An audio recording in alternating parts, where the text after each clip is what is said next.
everybody, to West Hazleton, Pennsylvania, and welcome to the Bowl Arena. Ladies and gentlemen, it's time for ECPW Keystone Cage Fury 2. Folks, we are strapped in for what certainly will be one of the greatest nights in the local professional wrestling scene, and we're kicking it off the only way we know how, in a big way. It's time to dive right into the action of Cage Fury. It's time for the Blindfold Match, ladies and gentlemen. And I'll tell you what, I couldn't think of a more exciting way to kick off this second annual affair, live right here. Ladies and gentlemen, James Wilson live with you here. It's already going to be one of those nights where there's a lot going on. Folks, thank you so much for joining us. It means the world. We're so glad to be bringing you live ECPW action yet again here. A beautiful day, and I'll tell you what, ladies and gentlemen, tonight, history will be made live right here in West Hazleton. Cage Fury 2, the second annual event, bigger and better than last year. And now, of course, ladies and gentlemen, the stakes also much higher when you consider all that's been going on. We certainly know what's ahead of us tonight in terms of the main event. Everybody knows everything that's been happening the last few months has led up to one big moment tonight. The championship cage match to decide the ECPW Keystone heavyweight title. That match will be our main event. But before we even get there, we have to start at the bottom of the ladder, as they say, and work our way up. And as I said, when you want to start somewhere with excitement, with history to be made, you got to start with the first ever blindfold match that we're having. And this man right here, Kross, he's going to be part of it as he makes his way to the ring in this beautiful outdoor setting that we're getting ready to take part in right here live. What a great day for some professional wrestling action. And of course, in a better place, West Hazleton. What a great way to kick things off for Cage Fury 2, 09 style. CK just about now, he's in the ring right there. There you see it, ladies and gentlemen, the fans going wild here, of course. This man, one of the most popular superstars in all of ECPW, company-wide, let alone the Keystone division, which has just been heating up to a degree that we can't even put into words over the last few months. And now, of course, it's all come, as I said, to this live right here today, the Cage Fury 2 showdown. And man, I'll tell you, this is a day that I think we're going to be talking about for a long time to come. So many things that we have in store, and folks, you're going to be a part of every single one of them. Fantastic. This match alone, this is something we talked about, if you recall, at our last show last month, back on July the 11th. We talked about the big matchup that happened there when Prince Akkanatan is having a bit of a dance in the ring right now.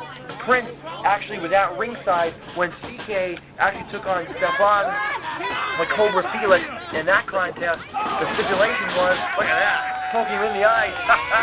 The stipulation was, if you recall, folks, if CK won that match, this matchup would be barefoot, and this match would be blindfolded here. And I'll tell you what, that's what we're seeing. That's why these two men are going to have hoods over their eyes. They're not going to be able to see a thing. And that's going to be an interesting contest.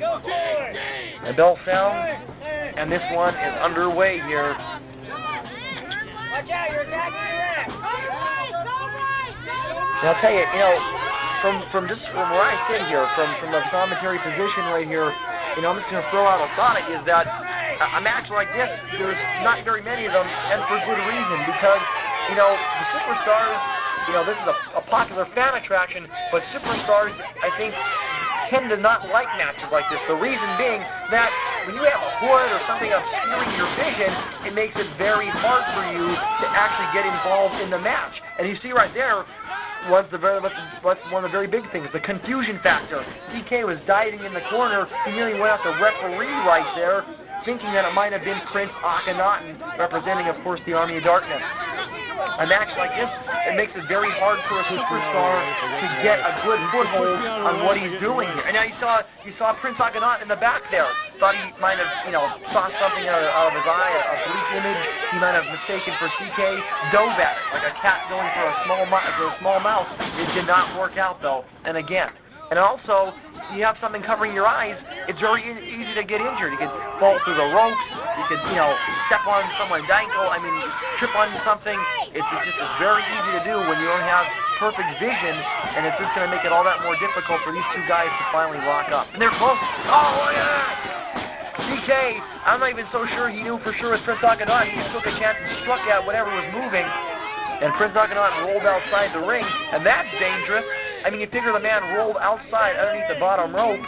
He had no way of knowing how close to the edge he was. He could have rolled right on the mats out here.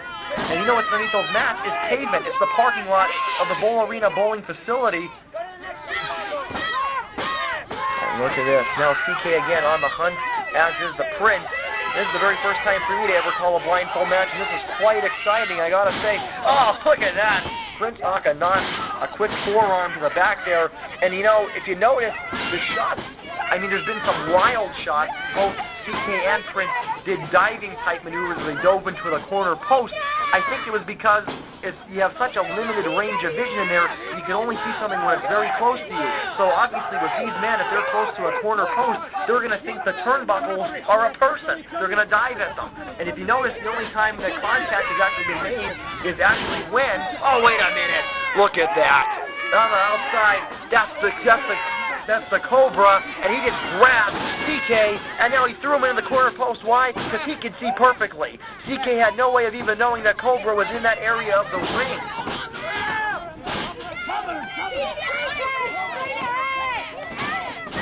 And look at Prince. I think he could sense that CK is down, or someone's down the mat. Of course, it wouldn't be the referee. It would only be his opponent, and that was a close shot right there. Look at that. But I was going to say, you know, if you notice, the only time so far the match has actually been contacted is when the two superstars are really, really close to one another. Look at it, just like that. CK with a grappling kick. 2, 3. No. That was close. That's got to be one of the closest pinfalls I have seen in a very, very, very long time. Wow, that's as close as you can get without actually having 3. And right now, and that's the other thing too. I mean, you know, you just take it for granted. You just kind of lay in a match like this. You just lay on top of the guy until you know that the referee whispers to you or yells to you at 3. You have no way of even seeing if your opponent did kick out or not. There's so many things that you take for granted with vision. And wait, look at Cobra. Cobra now getting into the ring. Come on, ref, get him out of there. What is this? No, see, Cobra's actually holding CK for Prince. Now the referee is in the way. Wait a second. The referee, disqualify him. Get him out of there. Disqualify him. Look at CK got out of the way, and now Prince is going to town on the Cobra and a DDT. Prince thought Cobra was CK, and now he's pinning Cobra. Wait a second, and look at CK. CK has no words for wear. He got out of that bad situation, and now he DDT's Prince. Cover 1, 2, 3. That is it. What a matchup, ladies and gentlemen. Short but sweet. Why?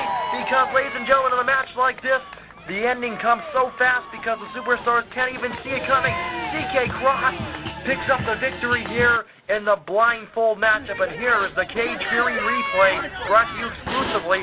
There you see it. This is early on. Cobra took advantage of the fact that CK couldn't see a thing, pulled his legs up from underneath him, and then did the dirty work, threw him in the steel post. And here is where Prince actually thought that maybe he bumped into the referee. That's why I don't think he struck right away. Turned around, CK got that cresting kick in. Here's the final moments of the match. Cobra came in, snuck in, grabbed CK, and told Prince to take a shot at him. Here, Prince had no way of knowing, thanks to that blindfold. CK was safely out of the way. Who does he strike? The Cobra, and finishes him off with a DDT. Meanwhile, keep your eye on CK in the back. He's perfectly out of harm's way. Swoops in for the DDT of his own. Makes the cover the 1, the 2, the 3. Your winner, CK Kross, in this first ever blindfold match. What a way to kick off Cage Fury 2, and a well-deserved victory. Anybody who could win without having the benefit of vision, they deserve a much, much more than a victory. And CK certainly got the job done here tonight. What a great job done by that man. And now look at this. Now it's going to be time to go back and lick his wounds, because I'll tell you what, Prince has only himself to blame for this loss. He should have even had Cobra ringside. If he wouldn't have, there's a good chance this match might still be going on right now, and who knows how it would have turned out had that not happened. Look at that. Yeah, what a mug on that guy's face only a mother could love, and I hear his mom ran away. I'll tell you what, what a night, ladies and gentlemen. This knows to serve as a lesson.